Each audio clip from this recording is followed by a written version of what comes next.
Welcome back to the channel. My name is Mark. I hope you all are having a wonderful day or evening. Let's get into today's stories. My 31 male ex-girlfriend, 29 female found me and wanted to hang out, but I just ignored her after she broke my heart. Backstory. In 2015, I met this woman at college. Let's call her Casey. We had so many things in common and we instantly got close. She asked me out and it was a wonderful relationship, or so I thought. We had dreams together, sent X-rated pictures once in a while, and we did a lot of stuff together, not sex yet. In 2019 at Christmas, I was going to propose to her after I gave her parents and siblings gifts. I even gave her mom, who hates me, a gift. Casey worked at the hospital, so she would get out of work later, or so I thought. It was 5 p.m. She didn't come to her parents' place, but I came and decided to give everyone gifts. When I give her younger sister, 20 female, let's call her Sherry, a laptop. She cried and hugged me because she always wanted one for school. I got Casey's father a new BBQ grill. Moments later, Sherry told me she couldn't contain it anymore and cried harder. I asked, "What's the matter?" She immediately took me to her room and her father came along as well. Sherry kept saying she was sorry so many times I was confused as to why. She then showed me a pregnancy test and told me that it belonged to Casey. I completely lost it and wanted to know why and how long the affair lasted for.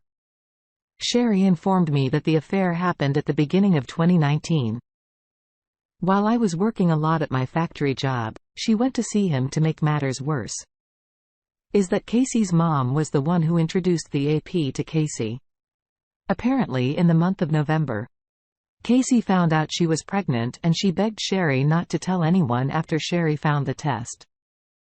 When she told me everything, my world came crashing down and I decided to leave. But before I left, I thanked Sherry and her father. Let's call him Max. Max apologized and said that if I left, he would completely understand. We shook hands and I said, "Thank you." I just looked at Casey's mom and I then left my ex's house and just drove away and didn't look back. Max and Sherry got furious with Casey's mom. Let's call her Jane. Around 7 p.m. on Christmas, I informed my family about what happened and they all comforted me. At 11 p.m. my phone began blowing up with phone calls and text messages from my ex saying she could explain. I didn't answer. I changed my number, deleted my social media and changed my email as much as I wanted closure. I didn't want to see her face. Fast forward to the middle of 2020. One of my friends informed me that the AP who got Casey pregnant ran away after he found out he was the father, Karma, and they're looking for him. I simply said, "Who cares?" Fast forward to last month. I saw a number I'd never seen before. I answered and it was my ex. My ex begged me to talk to her and possibly give her a chance at my favorite restaurant. I responded, "Why should I after you did what you did?" She rambled on and I just ignored her because I didn't want to go through the same pain that she had put me through. Casey began gaslighting me and her friends and her mom called me a coward for not seeing her again. I told Jane, "You have the audacity to say that after what you've done." She rambled on. I just hung up and blocked Jane and my ex's number. I informed her friends what happened and they left me alone. Update. It's been nearly 3 months since I posted my story and apparently she found me on Mother's Day of all days, which was last week, Sunday. My mom wanted to go to Red Lobster since she loves seafood. One of my sisters, really half-sister, but she is, my sister, came along as well. Let's call her Raven. We were about to leave when all of a sudden I ran into my ex's sister, Sherry, and the Wicked Witch of the West, Jane, in Red Lobster.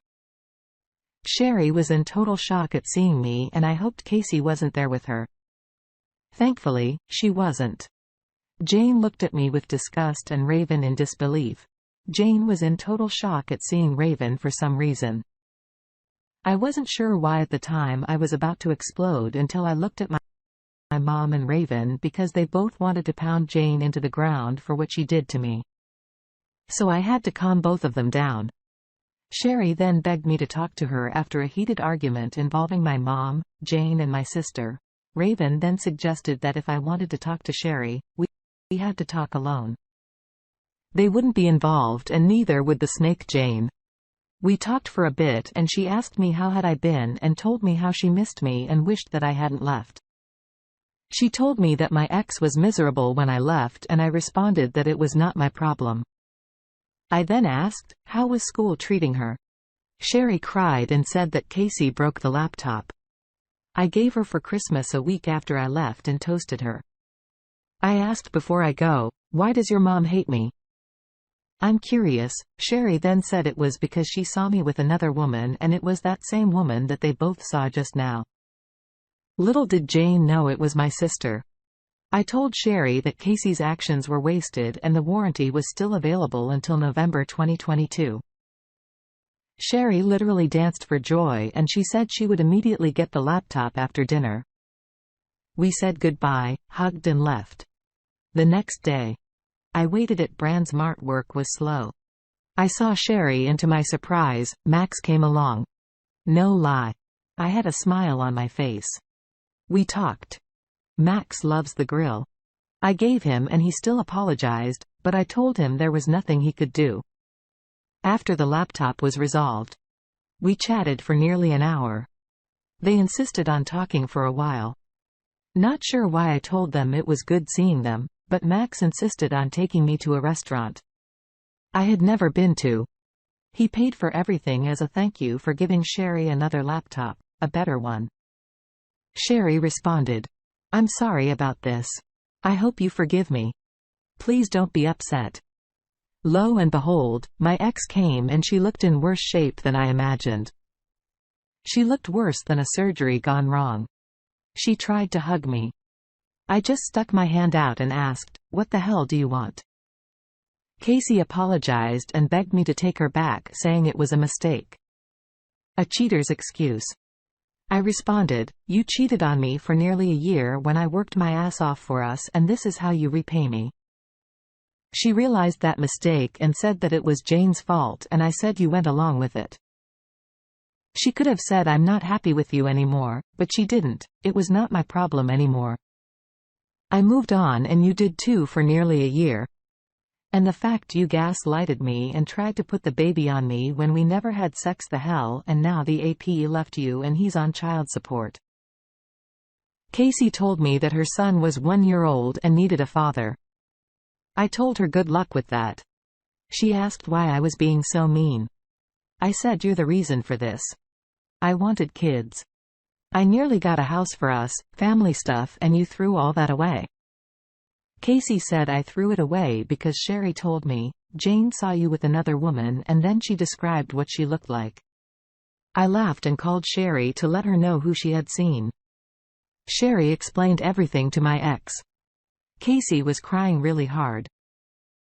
She realized all this time I had been faithful and she wished she had never listened to Jane and said, I hate her for this. Casey begged me for another chance, saying we can fix everything and that she would do anything. Just take me back. I simply just told Casey, Max and Sherry wishing all the best and walked out. I told my family why I was out a bit long and they immediately were proud of me for not taking her back. My dad laughed and said, Jane wanted you gone, son, and found a reason. A stupid one at that. You'll do better on the next woman. So yeah, thank you guys for everything. I didn't think I would run into her again, even though I got closure. It wasn't worth it to see the two women who broke me. Hey, glad to hear you're doing better. Sounds like your ex wasn't a virgin before you met. Doesn't sound like it was a one-time thing and you were plan B. I'm glad the sister and dad did the right thing and saved you from a future full of headaches and the possibility of raising another man's child. I am sorry for the hurt and pain you've endured all this time. And hopefully most of the pain and betrayal has passed and you have begun to move past this. Maybe one day you can speak to the ex just to see what excuses she has. Maybe she is trying to go through a healing path and this is one step to clearing her conscience. Either way, best wishes. Now let's get into today's second story. I am writing this as a bit of a journaling exercise and maybe for some support from people who have been through the same. Thanks for being so welcoming. We have been together since 2015 and early on I planned for this to be a lifelong relationship. It was rocky along the way and this is part of the reason I never managed to propose. However, there is still a very mature ring fund which will go somewhere else.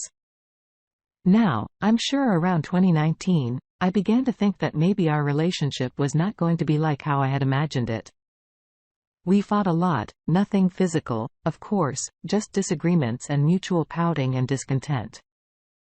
Our sex life dropped off significantly after 2016 for medical reasons and it never really seemed to recover.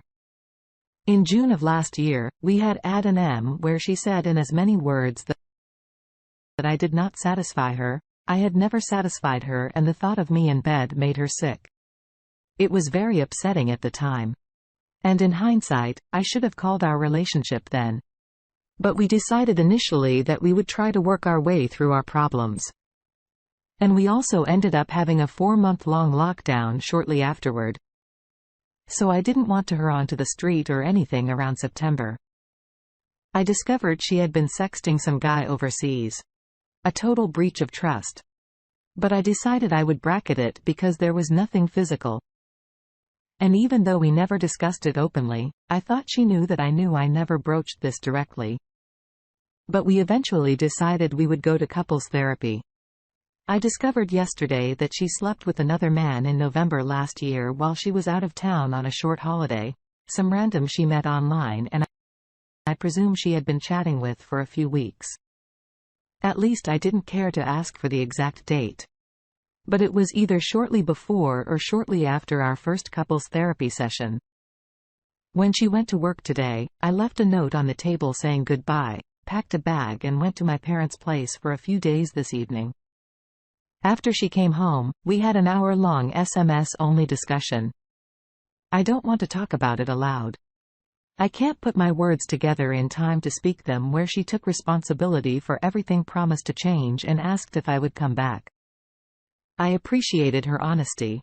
I believe everything she has said. This was completely unlike her, something she acknowledged, and she is afflicted by both mental illness and gruesome sexual trauma as a child and young adult. But I said that this was a hard barrier for me. And I would not consider coming back even if we continue to seek couples therapy for this issue.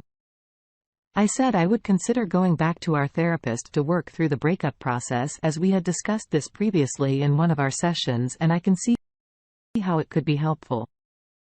It is also something our therapist has worked on, even if we could make our way past this. And she found a way to fix herself. It would always be a part of our past and something I will never be able to reconcile myself with while we were in a relationship.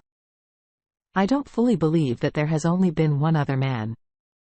I asked how many other people she has had sex with during our relationship. And she said one, but I think this might have been a very strict definition of sex and that she has been emotionally and physically cheating with several other men over at least the past 6 months. And even up until now, she said that this was a part of her life that felt like it was without consequence.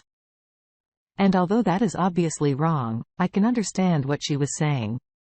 Anyway, the number doesn't matter. One is one too many. I feel very dirty for how I found this all out, especially since I was going by a gut feeling, but I feel partially vindicated by my gut being right. I don't know if I can shake this feeling of shame for having been able to discover this, even though it is for the best that I know and that we separate. I will likely be moving my appointment with my own therapist forward a few weeks to help with where I go from here. I don't quite know how she moved on from this, but I am trying my best to focus on myself. I don't know what I will do with myself yet because so much of who I am, what I do and why I'm like, revolved around what we were. I picked up my guitar for the first time in a few months and couldn't do much with it. I don't play as much now because I felt embarrassed playing around her, not her fault. She was always very encouraging of all my creative pursuits. I have a few friends, but I am both a very reserved person and also someone who gets lonely easily. I might need to house share because I don't know if living alone is a good idea for me right now. I did say that I hope we can be friends one day, and I really do, besides the infidelity and our other problems. She's great and we did gel in a very cool way. But in my heart of hearts, it doesn't seem likely, at the very least, as soon as either one of us starts seeing someone else, unless they're super chill. I don't think it's going to work. I've decided that I'm not going to be super candid with other people about the circumstances of our breakup. There's no need to be, but it's something that I would mention to a future partner. And I can imagine for them that it would be a bit weird for your partner to be friends with their ex who is also a cheater. I'll cross that bridge when I come to it. She will likely move to another city and we won't have much opportunity to see each other again. Anyway, that's my story. There were times this morning, I might try to just let it slide and forget about it. But I'm glad the part of me which stood fast won over, because there was really no future knowing this. It would always eat at me. I don't know what the future holds, and I am truly scared because I've had struggles with alcohol and smoking in the past, which my partner really helped me to temper. I stopped smoking as a condition of getting together, which I'm grateful for, maybe with a sneaky cigarette every now and then and I don't have that anymore. I have made a short list of things for me to try to do with myself for the next 4 weeks and have committed to not buying any spirits at all for now, and only smoking if I've gone out and someone offers. I don't go out often. So this is generally sustainable for me.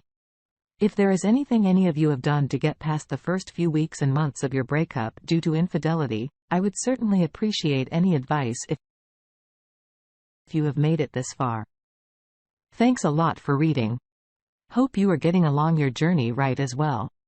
If you are, then feel free to drop into the comments and let me know that it gets better, because I need it. It's sad when you have perspectives with your partner and you realize that it was only you who thought about a future together. In any case, according to your history, it feels that she was never an honest girlfriend to you. I think there are many red flags after the time together. For example, constant arguments and lack of sex. I think your decision is correct. She spent weeks preparing the last one she did, where he went directly to Kim. The best thing you can do right now is to go get your things when she's not around and cut off all kinds of relationships. Really? Why keep talking to such a disgusting person? Just say goodbye and cut your losses. Best of luck to you. Thank you for taking the time to listen to today's stories. If you enjoy listening, please feel free to like and subscribe if you haven't already. Also, please comment below with your thoughts on today's stories. Take care, everyone.